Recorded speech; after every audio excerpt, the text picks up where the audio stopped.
Welcome to Creature Crunch. My name is Matt. And I'm the other one. That'd be Chris, yo. That was... cut!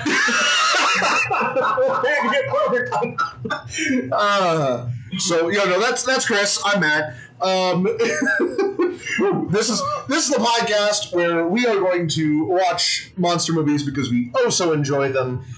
Talk about them, just share kind of our love and passion for them. And then we make a stat block for a tabletop RPG of some kind, so your players can beat 10 kinds of hell out of them. Yeah!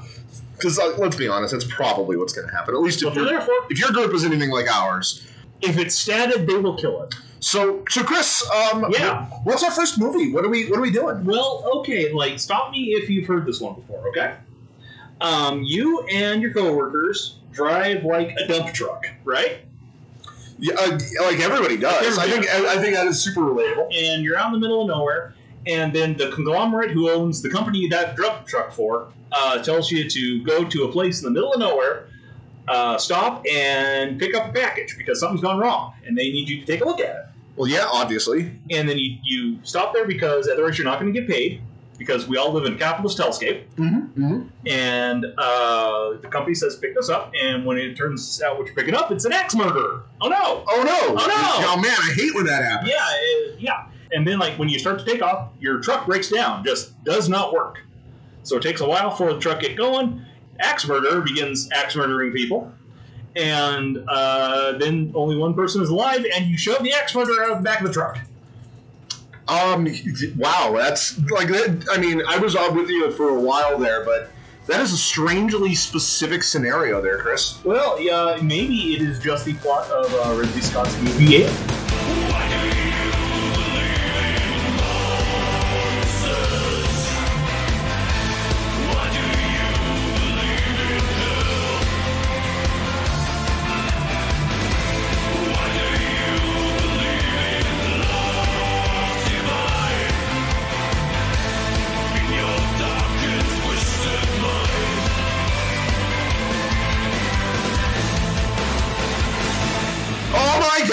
Except you don't drive a dump truck, you drive a spaceship!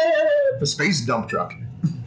That's what the Nostromo is. Yep. If you're not familiar with Alien, what are you doing on this podcast? I can't...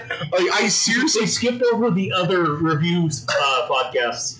And we're like, this one, 3,000th down. Yes. They're the ones. Yes. They're the ones. That's going to be my introduction to movies. To the movie Alien. These guys are right here. It's their first episode.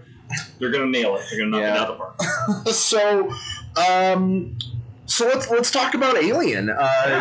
You've seen it a million times. I've seen it a few less times, but I have seen it a few times. And I just recently rewatched it to kind of refresh my memory because my memory be bad. Yeah. So where did this movie come from, and how did it develop? Any idea of what is your boundless knowledge, Chris? Let's tap into that well. Okay. Well, it comes from a lot of different sources. Ridley Scott's direction was inspired after he saw the original Star Wars and decided that sci-fi could be serious or be taken straight instead of being like Flash Gordon goofiness. Mm-hmm. It's developed by a screenplay written by Dan O'Brien, who also wrote Return of the Living Dead, which is a fantastic zombie movie as far as those go.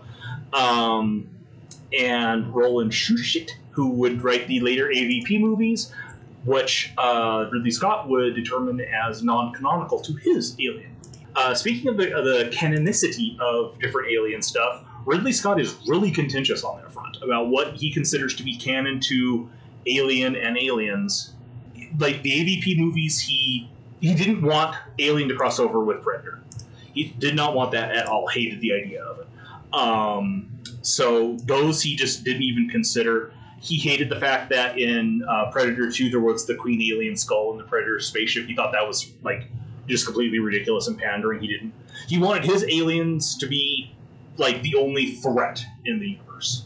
Until he got to the later movies, he's like, I don't want to do an alien anymore. I want to do different aliens.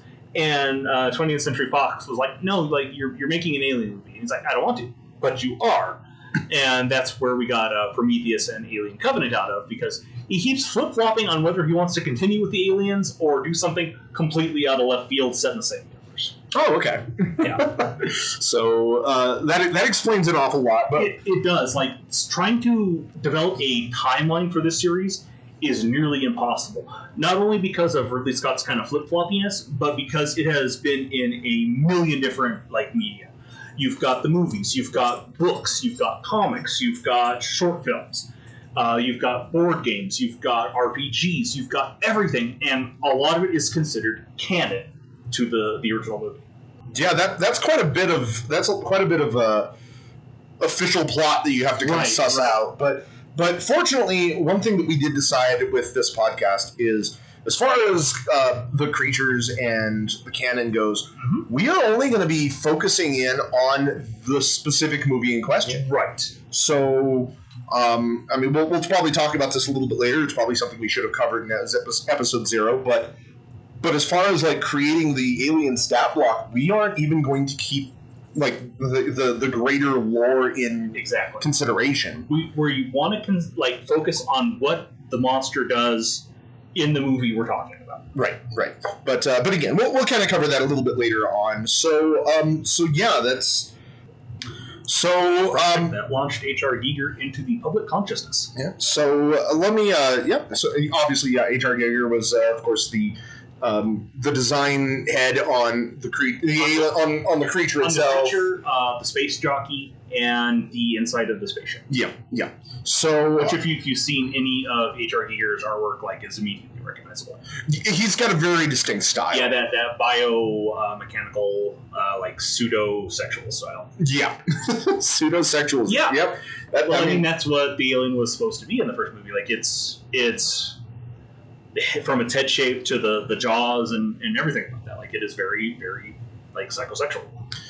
But the movie, of course, stars honestly kind of a really cool cast. It's got a fantastic cast. It's got a really good cast. Yeah. You got Tom Skerritt as Captain Dallas, who had previously starred in MASH and eventually into Top Gun.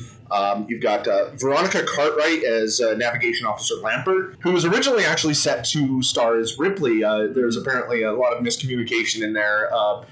Where she was ready to be Ripley all the way up until shooting, and then Scott was like, "No, you're not. We actually got we got this new girl, Sigourney Weaver, to play Ripley, and who had some stage experience by that point, but not really anything in film. No movies, as far as I could tell. This was really her breakout role. And let's be honest, she did fantastic. She did a really good job, considering it's a completely different skill set than doing stage. And it's really funny. There's a cut scene that shows up in the director's cut after where Ripley won't let Dallas and Lambert and Kane back at the ship because Kane's got his little issues going on, right? And won't let him in, and then Ash lets him in. There's a cut scene where Lambert slaps Ripley for not letting him back in the ship. Sure. Sigourney Weaver was used to stage slaps where you can be not actually hit the person, not even come close because the audience is further away. Right, sound isn't going to carry. Right. So she kept flinching away, and Lambert would just completely miss, Veronica Cartwright would whiff the slap. So she got permission from both Weaver and Ridley Scott to actually hit her. And in the take they used for the scene, which would unfortunately be cut, which kind of makes the whole thing kind of bad, Cartwright just slaps her right across the face, and Sigourney Weaver flinches into it, and it's a really solid hit. But she'd never done film before, so it's something that was completely new to her. And then the alien itself was portrayed by probably going to butcher the name, but Balaji Badejo, a Nigerian visual effects artist. He was discovered in Soho by a member of the casting department due to his tallness and dim gams. Yeah. Just really tall man. Really, really big guy, which helped a lot with being in that suit and just being very intimidating. When the cast would take breaks when they get lunch and have tea and stuff like that, Balaji would not take meals with them, so that they didn't even know to have this giant person with them, to keep him as an even bigger mystery to them. Sure. Although I did hear that apparently he was just a very pleasant man. He was a super nice guy. From what I hear, he was a great dude. Do you want to talk about the plot? Oh, man. Yeah, sure. So, as my fun little story at the beginning was kind of riffing on, you got the Nostromo, a salvage vehicle that has something, 20 million tons of salvage, I think they say. It's a ridiculous amount of salvage, and I always forget how huge the Nostromo is. It's a big ship. Because we only see, the crew quarters and the part in engineering and medical and, just very little bits of it. Right. It's a huge ship, so I imagine all of that is cargo. Right. It's got to be mostly. It's got to be mostly cargo if it's 20 million tons of whatever they're picking up. Space supplies. Space debris. Yeah. Space debris? Yeah. But they get woken up from cryo sleep because there is a distress signal being sent out from a nearby planet. And their contract, as is discussed by Parker, they have to go down to investigate the distress signal, or they don't get paid. And that's one of the driving forces of this movie is the crew getting paid. They're just blue collar people. They're away from home for however many years. They haven't seen their families in forever. They're in cryo sleep. And they wake up and they're told they may not get paid unless they go down to this planet. That sucks. That really sucks. Right. Absolutely. So a small, shuttle, I guess would be what you'd want to call that, shuttlecraft. Yeah. Goes down with Captain Dallas and Kane and Navigational Officer Lambert. Goes down to the planet. You see our first view of an actual alien life form in the space jockey, or as the engineer, as it would later be called in the later movies. And they find a hole underneath the dead space jockey that leads to a bombing bay full of alien eggs. Kane goes and puts his face up on one of them, as you do. Gets all in there. Just right up in there. Gives him a big switch. He does trip a little bit. He just falls in there, and then he's like, "Oh, it's like there's something moving in here." Put my face up against it. Yeah. It's a running theme in the Alien movies. Is that boy, is it? People just get real dumb around these things. But he gets the face hugger on his face through the space shield. All up in his face. All up through the thing. It melts completely through that face shield, which is kind of impressive. And they have to take it back to the ship.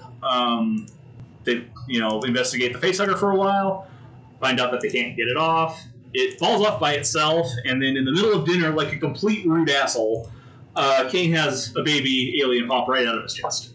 Which, there seems to be a rather big misconception on that. Yeah. It's a common fan theory that the rest of the cast didn't know what was going to happen in that scene. Just because, for one thing, Veronica Cartwright does an amazing scream during that scene. And it's BS because, for one thing, there's a script. They read the script. Also, there's all of these buckets of gore and blood just, under the table, off camera, and stuff like that. They know something's going to happen. They knew generally what the idea of the scene was going to be, that there was something that was going to pop out of John Hurt's chest. They didn't know what it was going to look like. They didn't have exact timing for what it was going to be. And then also the prop, they only had enough blood and goop and mechanism to do it once. And it started to malfunction. When you can see on John Hurt's chest where it pumps once and then doesn't go anywhere. It was supposed to come through that point. Oh, okay. Yeah. And it didn't. It misfired. So that's why they pump it again and it goes boop, and pops out. Right. And that's when Veronica Cartwright screams and there's blood everywhere. Yeah, she wasn't expecting quite as much blood. She wasn't expecting it to land on her. Yeah. And it did. It very much got it all up on her face. Yeah. But yeah, they knew what was going to happen in that. Like, of course they did. It's not like Kubrick was directing this. Right. But yeah, alien pops out of John Hurt, runs away, grows up to be a big, strong, strapping alien. Very rapidly too, like super fast. That's definitely something that that I remembered watching the movie, way back and all along. But it really, I paid closer attention this time around. And I mean, I don't know if it's due to cutting or editing or anything, but like it all happens super fast. Like it does. The gestation, the face hugger is like on him for not all that long, all things considered. Not that long, like a day maybe? God, if that. Like, yeah. It's never explicitly pointed out in the movie. Exact timeline. Because, there's no revolution of the Earth. They're not on Earth, so you have no idea how long it's been.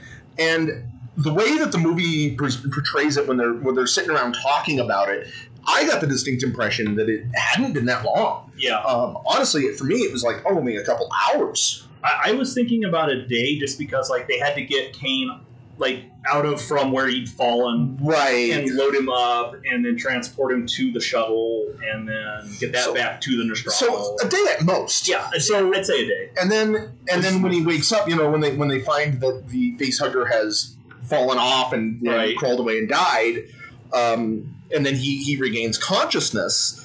Not a huge amount of time could have passed between then. And the first thing that they're talking about is okay, well, I guess everything's okay, everything's hunky dory. Let's go back to bed, but let's have a meal first. So let's have dinner first. Yeah, and then you have the scene. The scene, yeah, exactly. But again, it's it happens so quick. So gestation of that thing is super rapid, really fast. Yeah.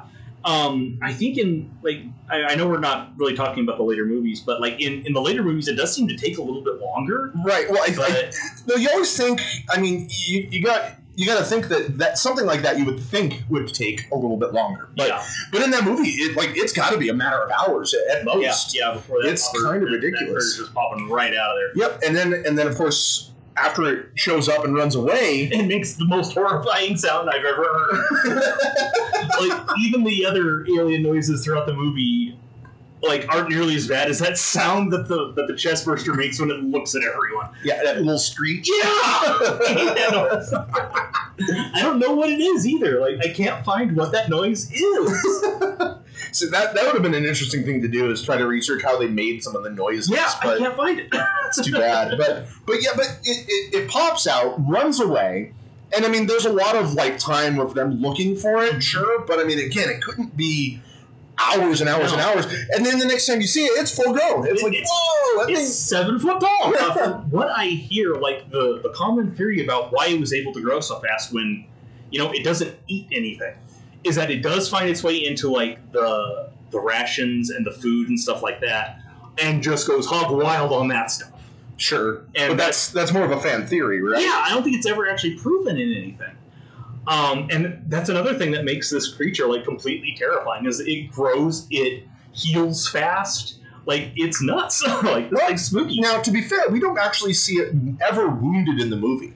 The face hugger is covered with it, and that's how they determine it's got acid blood. Yeah. But to be completely fair, the xenomorph itself, the alien, does not get hurt. They just assume that it also shares the acid blood. Yeah. And therefore they are reluctant to actually to fight it, which, if I'm being honest, is actually a genius way of making your monster nearly invincible. Because you have all these other monster movies where you either have to kind of suspend your disbelief that the humans are just absolutely useless and cannot fight back, or that the monster is just too tough. Yeah. But in this one, they're legitimately reluctant to actually fight it, and that's really, really that's a unique way of handling it. Yeah, and it's definitely a situation where the setting of the movie, being on this honestly terrible spaceship in space, really works in its favor, because if they were on Earth in a warehouse with the exact same plot. And who cares if it bleeds acid? It's going to, go into the floor, burn down the wall? Oh, no. Right. But in space, if it goes through the hole, you're screwed. Right, and that was a big point when the facehugger first bled a little bit. So they really worked that to their advantage. Did a good job. Acid too. Like, yeah, no kidding. Like oh my gosh, like what? 6 different floors or something like that. It's several. 5, 6, yeah. I mean, going through one friggin' floor like made of like that stainless steel, I have to assume. Yeah. No, that's intense. Yeah. So. Dallas calls it molecular acid at one point, or like it's similar to molecular acid. I don't know if that's an actual thing. I'm not a chemist. Yeah, and I didn't do the research I meant to, but yeah, that's what they liken it to is molecular acid, which, let's be honest, sounds intense. So, yeah, I don't want acid in my molecules. Yeah, like that's gonna burn. Yeah. So I need those. But at any rate, so the facehugger bursts out and runs away. He grows up really fast. They find it, or what's his name? The guy whose name I can never remember, but I actually like him a lot. He finds the discarded shell of the alien as it's growing, like it sheds skin. Yeah. And then immediately gets murdered while hunting for the true star of the movie, Jonesy the Cat. I love Jonesy the Cat. Why do they have a... Why do they I don't know why he's there! But he is the toughest motherfucker in the entire series because he's the only one to live through the first 3 movies. Yeah, but Harry Dean Stanton is the actor's name. By the way. Yeah. So... And, he's our first official victim of the fully grown alien in the Drippy Jane's room. Yep, yeah, and another room that it's like... Why is there so much water there? It's a moist ship. Like, I've watched this movie a bunch, and that's something that always sticks with me is how damp this ship is. like he's standing under the water in this room, and like drinking it and washing his hair and stuff. And it's like, is that their shower for this ship? Right? What is that room? Yeah, it's like I don't know. It's one of those sci-fi things where it's like, oh yeah, of course a ship has a room like that. Drippy chain. You have a drippy chain. Yeah, every ship has it. And then you're like, well, what room? What does it do? It drips. It drips and has chains. Yeah. What do you need? Like, there's probably an actual reason for it. Like, it's some sort of cooling thing, like the runoff from the cooler. Yeah. Of course, then again, Brett is the character's name. He just stands there and he's like, "Oh, this feels so good. Just let the water pour." He's taking his hat off. Yeah, so L'Oreal commercial. So I mean, yeah, chances are it's probably not a harmful drippy liquid. It's just water. But why? Why is it there? Condensation. I don't know. And you get the scene where Brett is like bending down to get Jonesy, and Jonesy hisses and freaks out and jumps backwards. It turns out the reason that Jonesy the cat is freaked out is because Ridley Scott had like a big cage with a German Shepherd in it. Riled the German Shepherd up, uncovered it, and shoved it in the cat's face. Which is awful. Yeah, that ain't great. That is like the worst thing imaginable. Like, I know you're trying to get a reaction out of that cat. The cat's honestly a good actor. Good on him. But that's mean. I mean, frankly, I think it comes down to direction. If Scott had just given the cat better direction, he probably could have given that reaction without the stimulus. Yeah.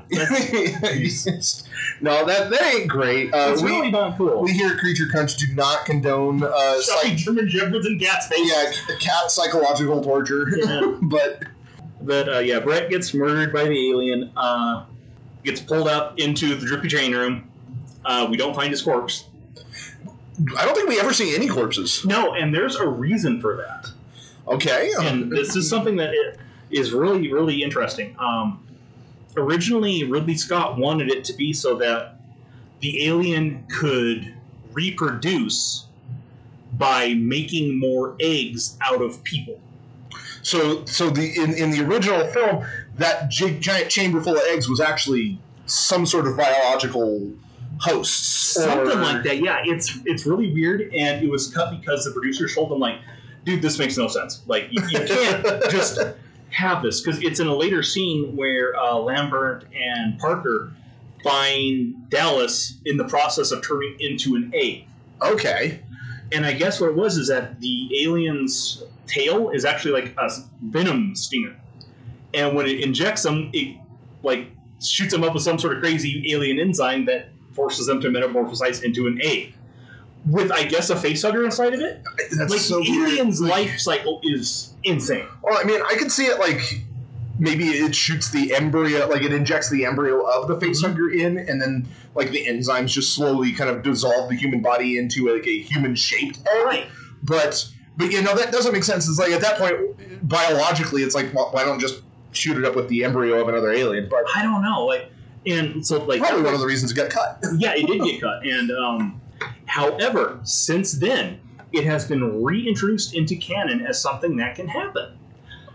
With the advent of Free League publishing the Alien Tabletop RPG, which from what I hear is actually really, really good, and I want to give it a try at some point. Ooh, sounds interesting. Yeah.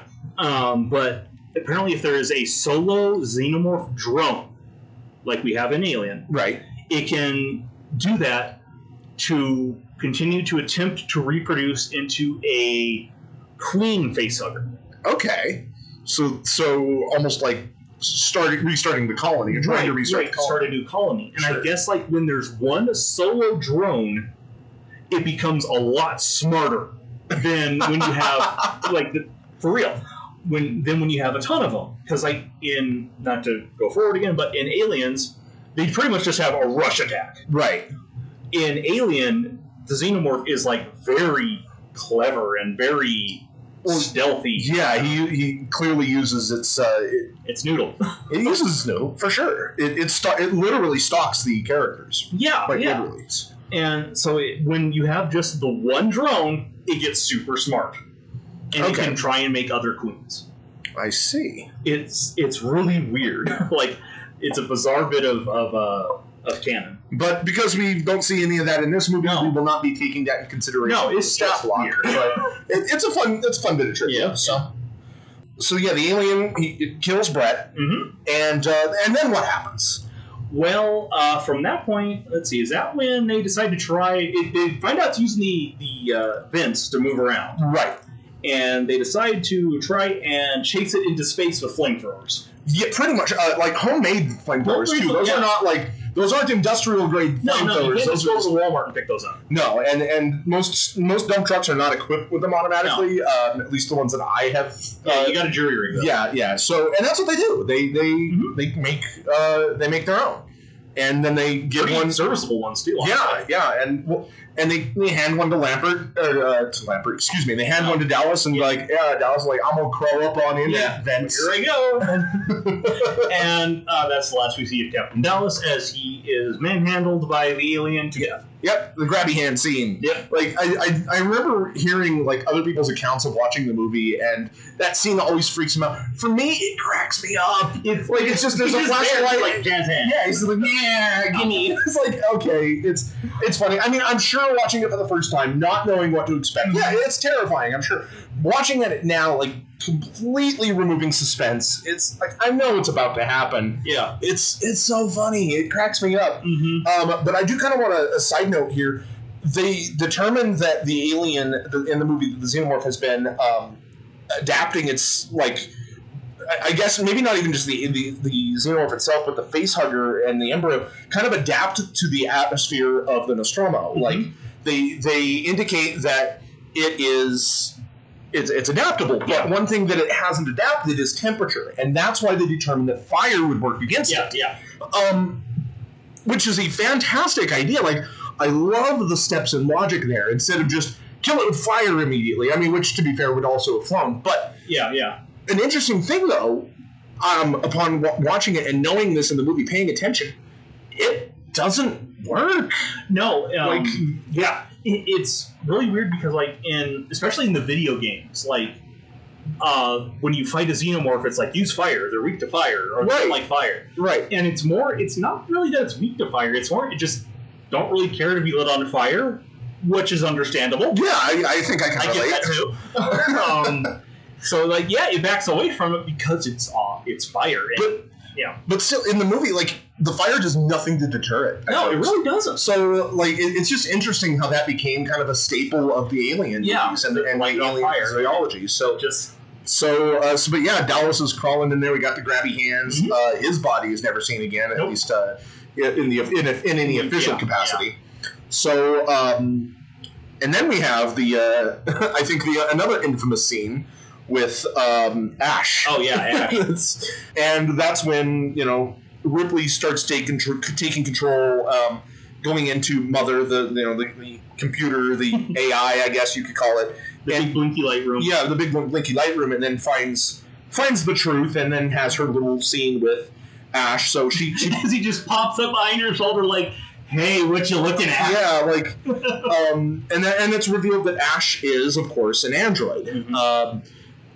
But it's kind of interesting how they reveal this, because the first thing that happens is he gets hit in the head and then starts bleeding milk. Yeah. And it's like, well, that ain't normal human stuff. Like that's all there is to it. It's like, what the hell is Ash? Is he another type of alien? Is he? What is he? Right. Because like now, if we're watching an Aliens movie, it's like, oh, that man's bleeding milk and is full of pasta.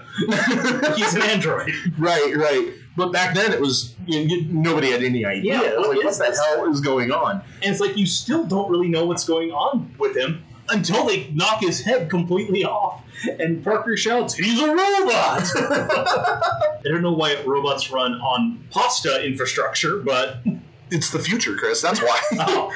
Are you an engineer? No, I didn't think so. I am neither a chemist nor an engineer. Well, there you go. I will say, though, that, like, again, watching it, and this is coming from obviously, opposed to Aliens franchise thing. Like, I played Alien Isolation, and the androids in that take a freaking beating. Ash don't, though. He gets a head bonk and, like, completely loses the plot. Yeah, like they just kind of roughen him up and shove him around a little bit, and his head just kind of falls off. Like, it's so funny. I love it. They defeat Ash. Ash gives a little bit of exposition, a little bit, not a huge exposition dump or anything, but you start learning more, and that's where he starts kind of giving a little bit more insight into the alien itself. Right. That's where the term perfect organism is brought up. Yeah. So after that, though, is kind of when they decide, okay, we need to leave this ship. It's time to just pull up roots and leave. Yeah, and they're like, well, we're just gonna blow it up. We're gonna self-destruct. Mm-hmm. The escape pod. At this point, like they discussed it earlier in the movie, and they're like, hey, we could use this, and they're like, well, no, it can't hold this many people because that's a good way of building a ship. But but they're like, okay, well, now that Ash is dead and Dallas is dead, he wouldn't even have mattered because Ash was a robot. He wouldn't breathe in anyway. Right? Well, they didn't know that. But now they're like, okay, well, now we can all fit in the escape shuttle, so let's go do that. Let's blow this thing and head out. Lambert and Parker go down to engineering and begin pulling up, what are they, fuel cores? I think it was... Yeah, it was fuel. And they're getting ready to just blow this ship way the hell up. They don't make it. They pull a bunch of fuel cores, and then the big chap gets them. So Ripley grabs her cat and prepares to do the self-destruct sequence and get out of there. Yep. So she starts it up, gets to the escape craft, and oh no, big chap's there already. Right? Yeah, that's one thing I noticed in the movie. The alien has drippy dog powers. Yeah. He's always at the destination where you want to be. You're trying to get away from him, and he's just already there.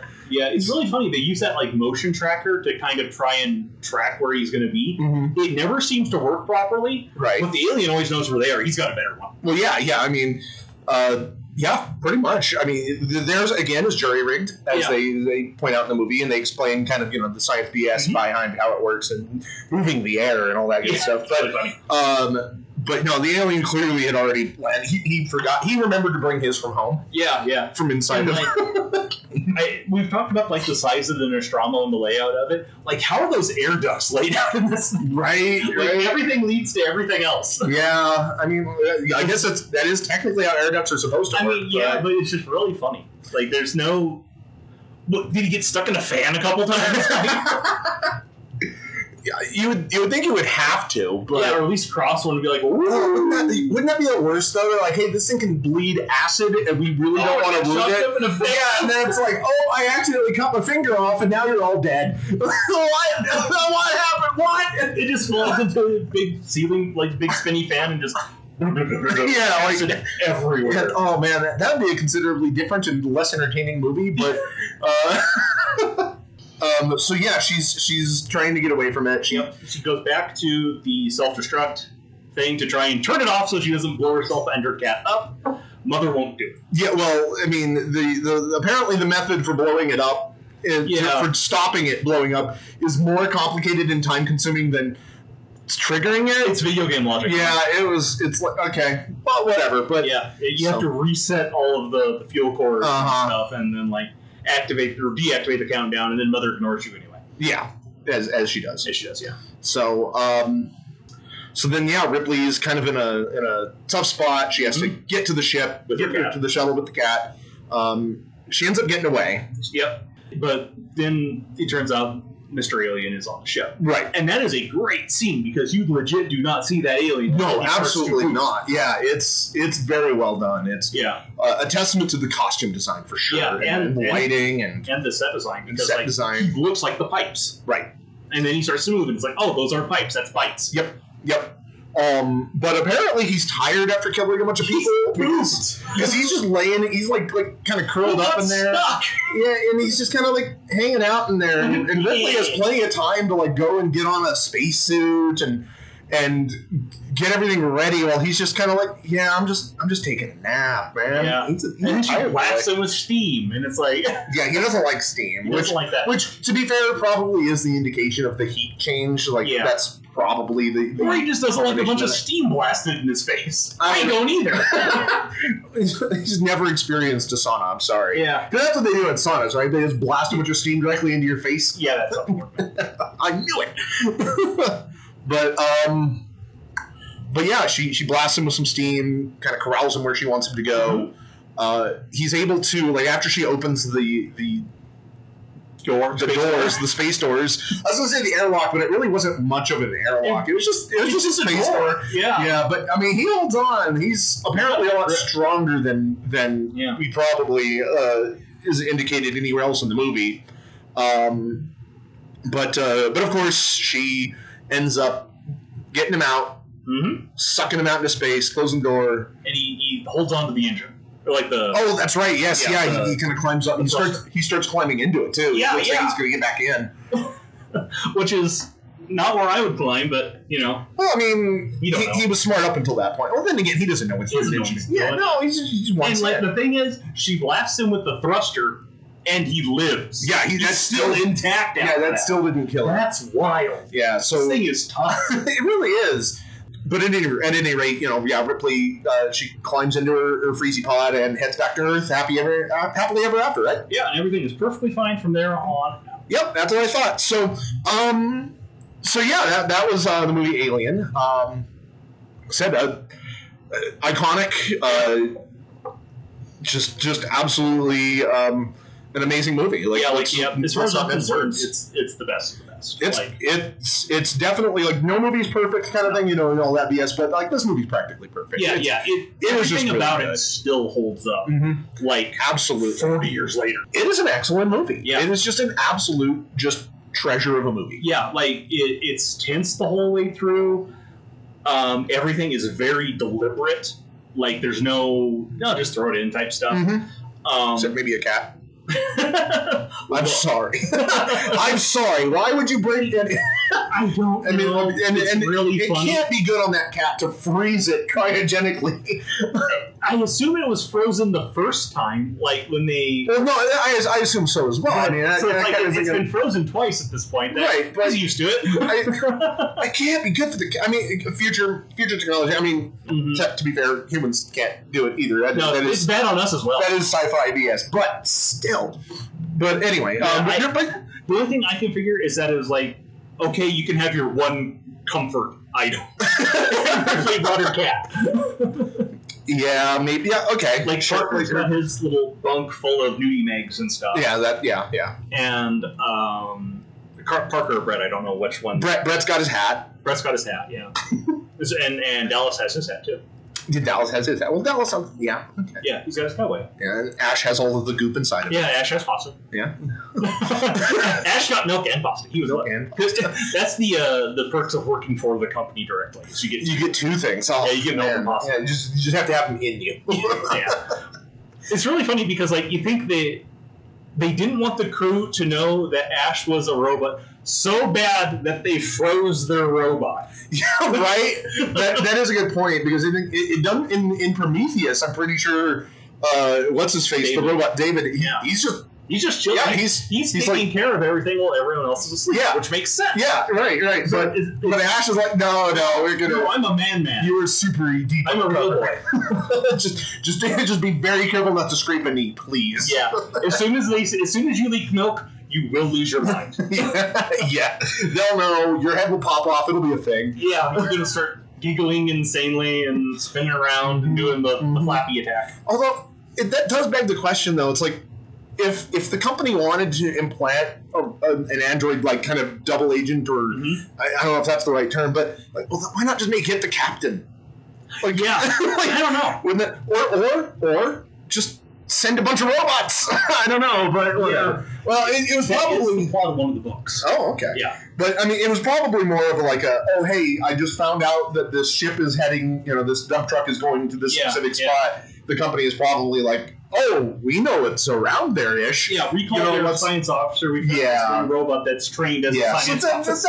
I kind of walked myself back around. So it's still kind of weird because I don't know if you'd want him to be the captain necessarily, but I could see him taking like Kane's position. Oh, absolutely, second in command. Absolutely.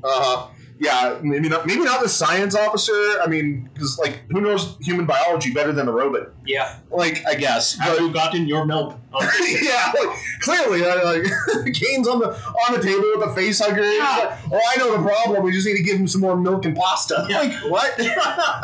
Maybe that was the problem. Yeah, they wouldn't have really had any problems removing the face hugger and stuff if it would have been a human doing it. But Ash is just like, I don't know what to do. There's no milk inside this man. It was actually a cut scene. It wasn't so much that Kane was hungry after that ordeal and wanted to get something to eat before cryogenically frozen. It's just, Ash was like, no, we have to get milk and pasta in this man's stat. Yeah.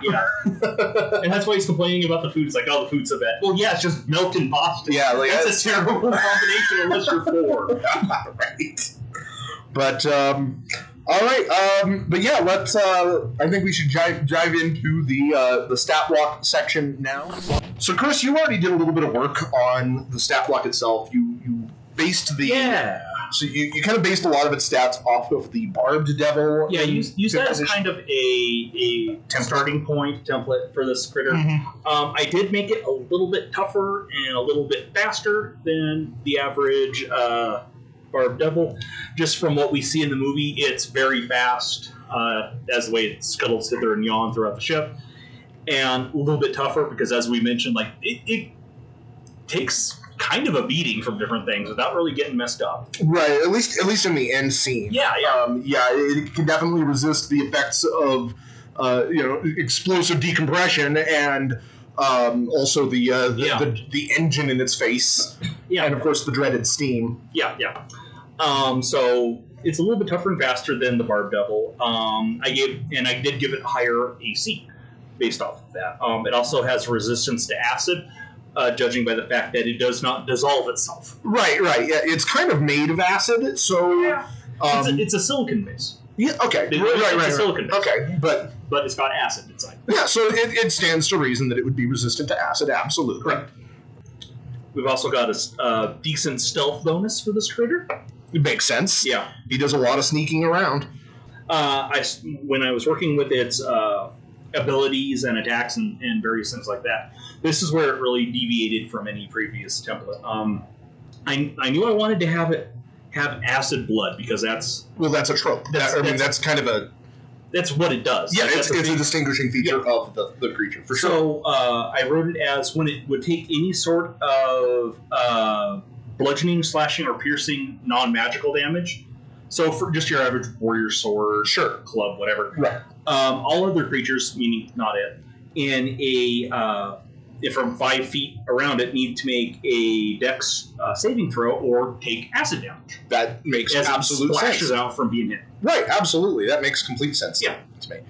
I see here, though, that so the dexterity... The one thing I kind of want to jump into, though, is saying how one thing that I'd like to avoid in the future, and I think you've done an excellent job, at least on this, is not making every single one of these monsters just an absolute bananas challenge rating, because, I mean, we all know, any veteran of any DM veteran of D&D 5th edition knows that challenge ratings are largely bullshit, but they're more guidelines. But still, I think it would just be super easy to fall into the idea that these monsters, like, they are very tough to beat in the movies, therefore they should have a high challenge rating. Yeah. But, my idea on this was, like, at least in this movie, they're fighting, like, this creature is fighting, regular people. So that's very different from fighting a D&D party. Right, yeah, who are more equipped to take on some horrific things out in the wild. But I still think it would be very easy to be like, this monster needs to have like crazy stats and high HP and whatever. Though that being said, you do have the acid is only doing 2d4 acid damage, which I think that ship took more than 2d4 damage. And because it's if it's attacked with a magical weapon or a magical source, it doesn't bleed all over the place. I would argue that it would probably do a little bit more to really emphasize the do not hit this thing with traditional weaponry. My thinking on it was I wanted to make it a deterrent and like a penalty, but not necessarily something 100% preventing that from happening. Right. Like your warriors and your barbarians aren't going to be, or God save you, a monk is not going to be completely boned in the situation. They're still going to be, like, it's definitely a deterrent. Like, you don't want to take that. Okay, that makes a lot of sense. Though I do think that it should be 2d6 acid damage. I think 2d6. 2d4 seems a little low to me, but I always tend to pitch low in safe. Which is fair. As a veteran DM of 5th edition and knowing how you guys, aka my group, handle situations, I am definitely not afraid of highballing it because you tend to wreck things pretty easily. And I can't speak for all tables, but I will say that players will surprise the DM. Their capabilities. The things that take out the players are not going to be what the DM expects. No, it's going to be two snakes popping out of a well. Exactly. So I have no problem with kind of aiming a little higher. But especially since we did do that, though, I also kind of want to bring in, I don't think bludgeoning damage should trigger this. Don't think so? No, bludgeoning damage is implied as just blunt force trauma, not skin rupturing. I was just kind of bludgeoning, slashing, and piercing are the mundane damage sources. Which I absolutely get. I definitely see where you're coming from, but I'm also one to really enjoy more flavor in my D&D. Yeah. And I personally think that the bludgeoning should definitely be out of that. Okay.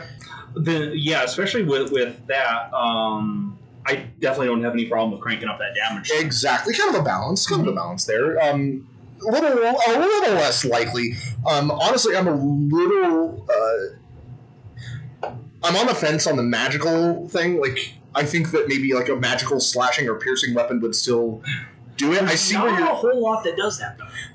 And I see where you're coming from with that. So, like I said, I'm kind of on the fence on that one. But again, I mean, you've got this thing kind of just at least with a challenge rating of the same thing as the Barb Devil, a challenge rating 5. So I think that so far this fits very well into this. I mean, a group of 4 level 5 characters probably don't have a huge amount of magical weapons in their arsenal yet. So I think that works.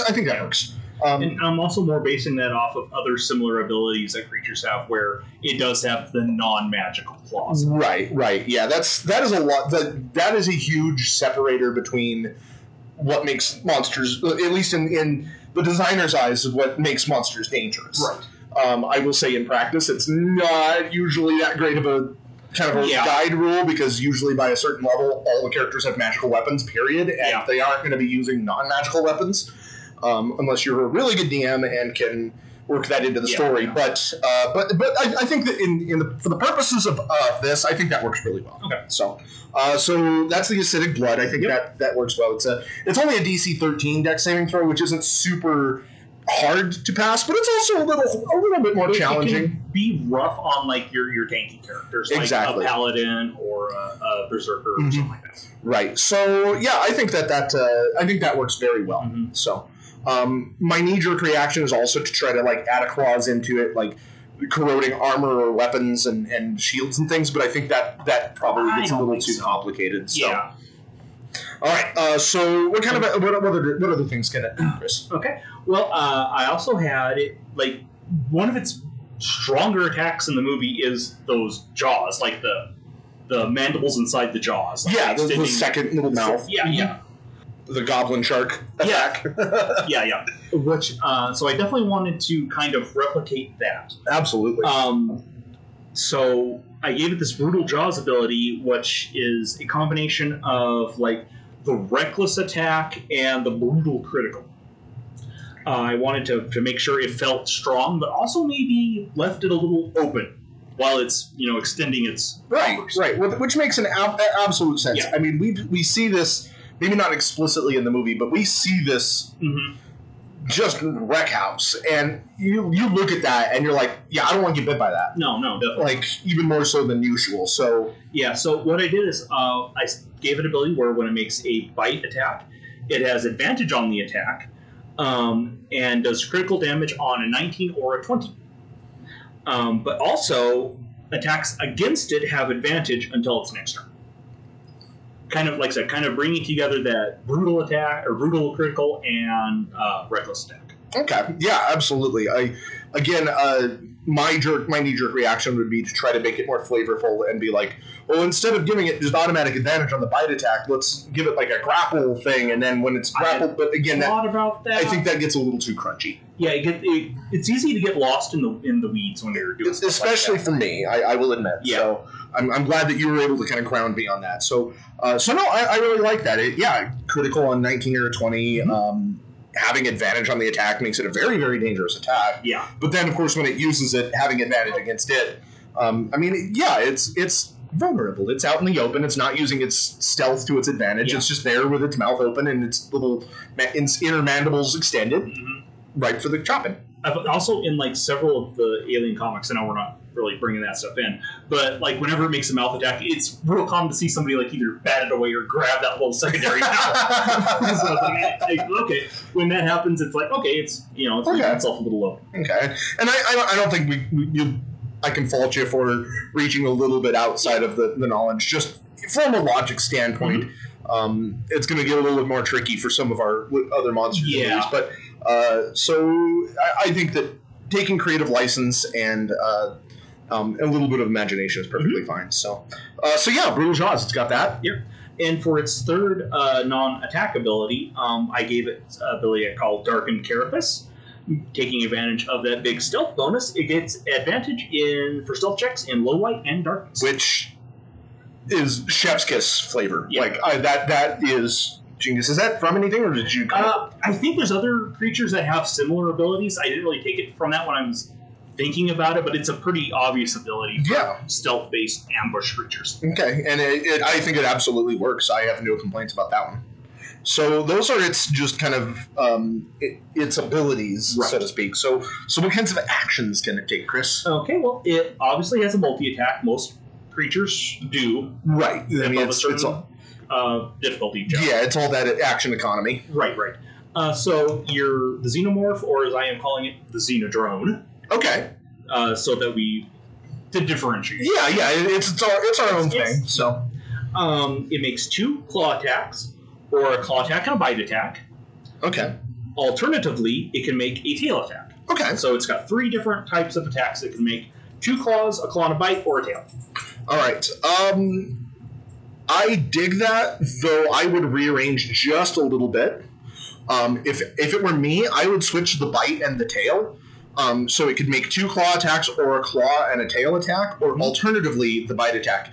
Just because, well, for one, in the movie we see the tail attack being used in conjunction with another attack. Very true. And for 2, that bite attack is so good because of that advantage. Yeah. I would say that, because again, as a DM running this, I would never use the tail attack or 2 claw attacks. I would use a claw attack and a bite attack almost every time.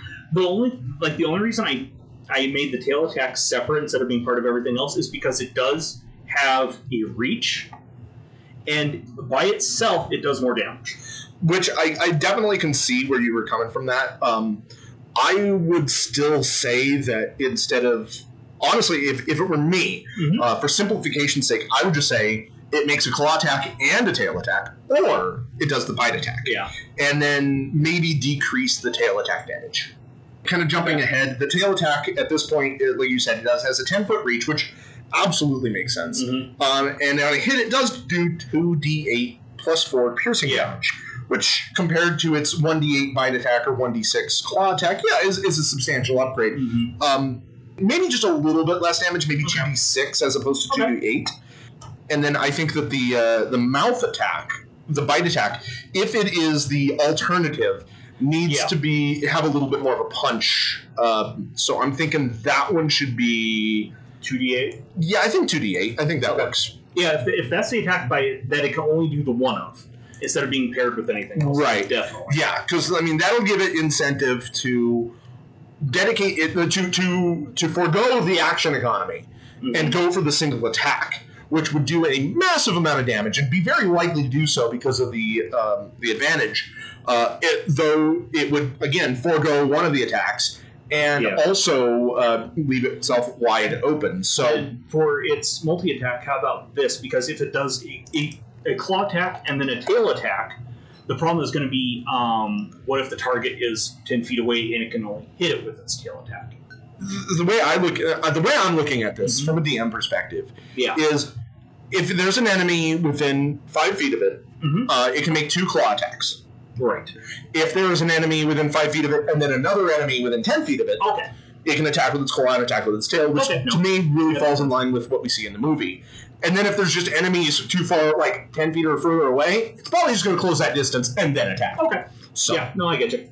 So I'm pretty comfortable with that. I like 2 claw attacks or a claw and a tail attack, alternatively bite attack. Okay. One thing that I did notice that I do like is it does not have resistance to resistance or weak, like it does not have a weakness to fire. Right. So we talked about that definitely. Right. Like, it doesn't like it, like, you know. But I mean, more than anything. Yeah, neither do you and I, and we are notoriously tough guys. So so that makes sense to me. Yeah, I think that the way we have this, are you feeling pretty good about this? I'm feeling great about this. All right.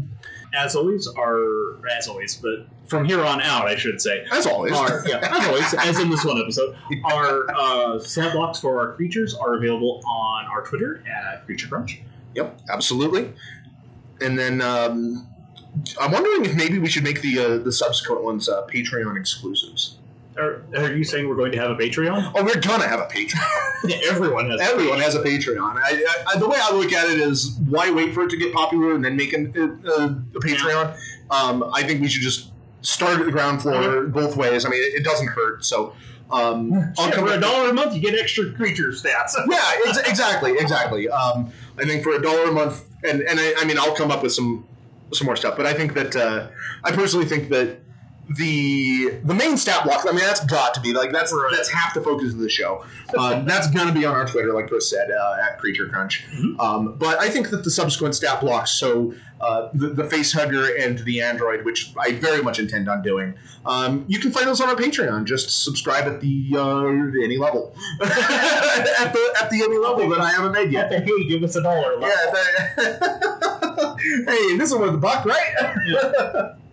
So, I mean, it may be just kind of a fruitless thing because once they're out there. But, you know, who cares? It might be fun to support us and get an extra monster. But I think we'll workshop that a little bit later on.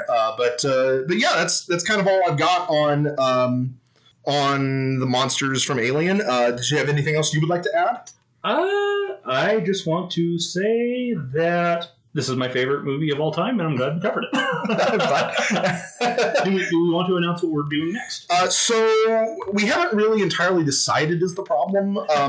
I do want to go with a movie that is A, good, arguably. I appreciate that. And B, also falls in line with what we're looking for as far as creature movies. But I also wanted to go for something a little bit more obscure, not something that everybody knows, like Alien. I didn't want to jump from Alien directly into, like, The Thing or something. Yeah. So I was thinking that 2 movies really sprang to mind when I think about monster movies that I really, really enjoy and that not a lot of people have probably seen. In fact, I know for a fact that you have not seen either of these.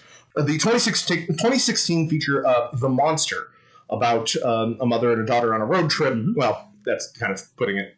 That's a gross misrepresentation. Yeah, misrepresentation. But they're on the road, and their car breaks down, and they're stalked by a monster, which it's a phenomenal movie. I personally think it is an absolute phenomenal movie.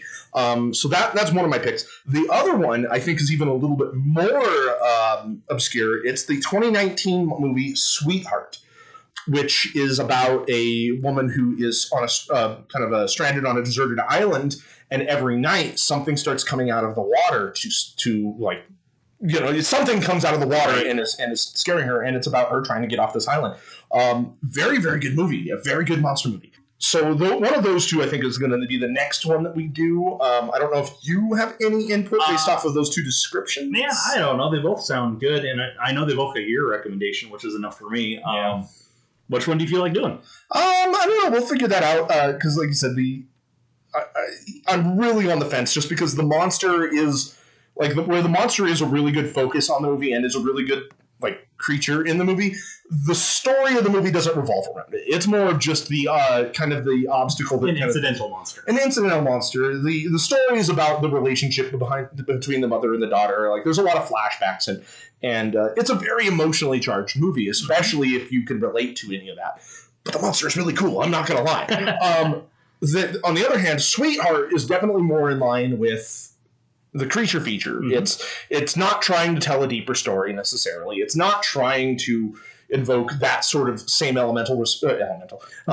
same sort of emotional response from its viewers. It's just a really cool monster movie. So yeah, honestly, between the two, I'm probably leaning more towards Sweetheart, but we'll figure it out. We'll cross that bridge when we get to it. But in the meantime, please, if you would, leave us a review. Let us know what you think of the episode. iTunes especially, that's the biggest one that gets the most visibility. But anyway, your podcatcher of choices. As reviews. And honestly, at this point, even if you just want to reach out to me directly, it won't help the show necessarily, but it'll definitely help me stroke that ego. Unless say bad things about us, in which case leave us alone. Please.